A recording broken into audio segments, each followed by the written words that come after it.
प्यार में गे जन्म कहियो न तोर कने बोगे जन गे दिल न दुखाए बोगे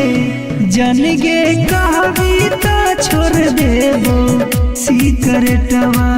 कहियो मुँह न लगे बोगे जन गे कहबी तो छोड़ देबो सिकरेटवा कहियो मुँह न लगे बोगे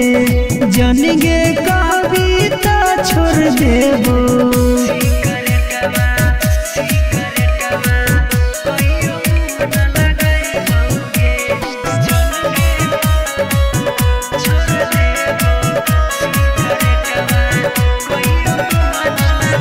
तोरा बिना जनुआ एको दिन हम न जीबोगे कसम से न दूर रह पाइबोगे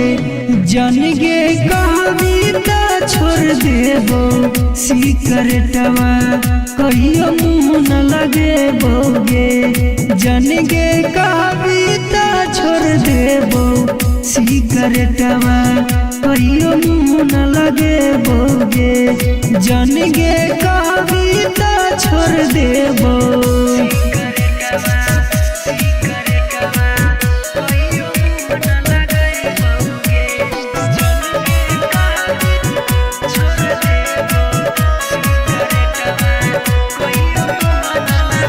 तोरा सीब पगली केकरो दिल नहीं दिलिए गे हम